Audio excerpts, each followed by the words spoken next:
Merci, Madame la Ministre. La parole est à Monsieur Pierre-Alexandre Anglade. Merci, Monsieur le Président. Ma question s'adresse à Monsieur le Premier ministre. Monsieur le Premier ministre, depuis des années maintenant, nous vivons une crise migratoire et humanitaire majeure en mer Méditerranée. Et je crois que s'il est un sujet sur lequel l'ensemble des groupes politiques dans notre hémicycle doivent pouvoir s'entendre, c'est sur le fait que cette crise dure depuis trop longtemps. Depuis 2014, ce sont 10 000 personnes qui ont perdu la vie en mer Méditerranée, 800 rien que depuis le début de cette année. Et voilà 72 heures, Monsieur le Premier ministre, que cette crise livre un nouvel épisode dramatique.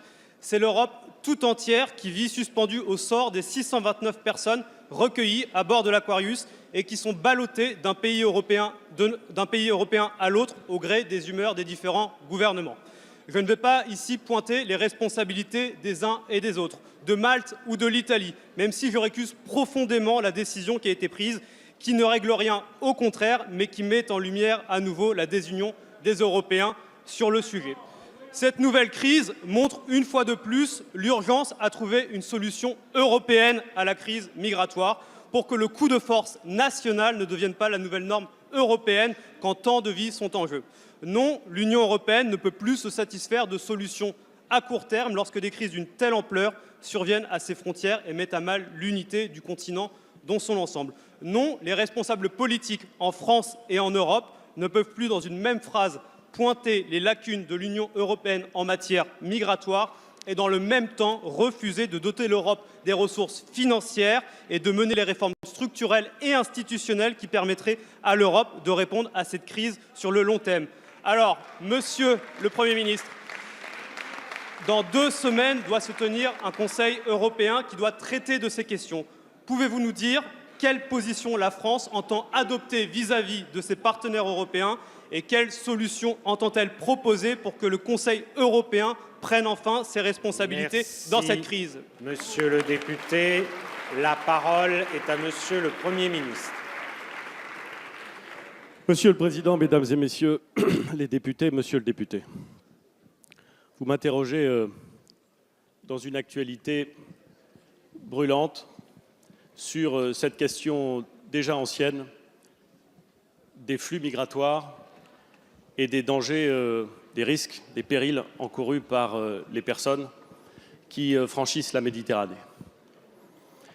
Vous m'interrogez parce que depuis quelques dizaines d'heures, 72 comme vous le dites, un bateau battant pavillon Gibraltar et accueillant 629 passagers cherche une destination pour porter secours à des hommes, à des femmes, à des enfants qui en ont un besoin pressant. Le droit international, Monsieur le député, prévoit en la matière un principe simple, un principe clair, un principe qui a justement pour objet de permettre de garantir la sécurité des personnes dans ce type d'urgence. C'est celui de l'obligation pour l'État qui se trouve le plus proche, dont les côtes se trouvent le plus proche de ce bateau, de proposer un port sûr. C'est, Monsieur le député, l'Italie qui devrait, en la matière, assurer ses responsabilités. Elle a choisi de ne pas le faire. Elle a choisi de ne pas le faire et donc de méconnaître les obligations internationales qui lui incombent. Je ne méconnais pas les difficultés rencontrées par l'Italie et d'ailleurs par beaucoup d'autres pays dans l'Union européenne depuis plusieurs années pour accueillir un certain nombre des populations qui franchissent la Méditerranée, en l'occurrence la Méditerranée centrale. Mais il se trouve, et il faut pointer les choses, les dire clairement, que l'Italie, le gouvernement italien, a choisi de ne pas respecter des obligations internationales qui s'imposent à elle en matière de sécurité des personnes. Je pointe ce non-respect. L'Espagne a indiqué qu'elle était prête à accueillir ce bateau. Nous en sommes heureux.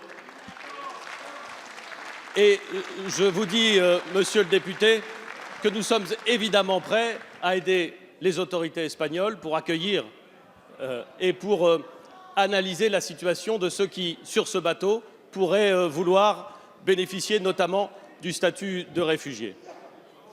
Mais il est clair, Monsieur le député, que, d'une part, la France ne se soustraira à aucune de ses obligations internationales en la matière. Aucune.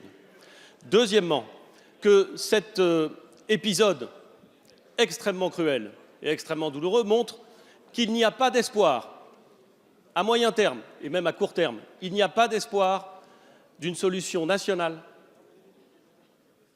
à ce problème et que la réponse ne peut être qu'européenne. Vous m'interrogez sur la position de la France.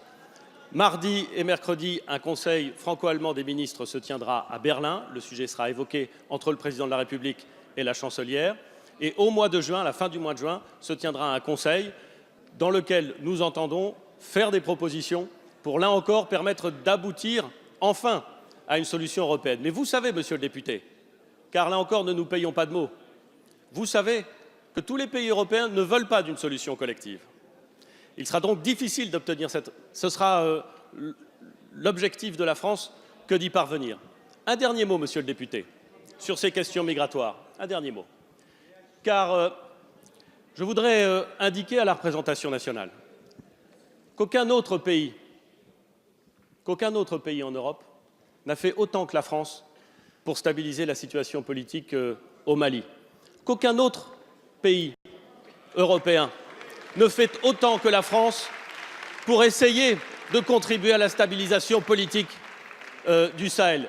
Qu'aucun autre pays que la France, monsieur le député, n'a fait autant pour essayer de stabiliser la situation politique en Libye. Aucun autre pays que la France. Qu'aucun autre pays que la France, monsieur le député, n'a mis en œuvre ce que nous avons fait, c'est-à-dire la possibilité, par des missions de l'OFPRA, conjointe OFPRA-HCR, d'aller sur place, à la frontière sud de la Libye, pour déterminer ceux des personnes qui, voulant traverser la Libye et pouvant bénéficier du statut de réfugié, pouvaient être accueillis en France. Ça n'est pas rien, monsieur le député, et nous devrions également être fiers de cette position. Merci, monsieur.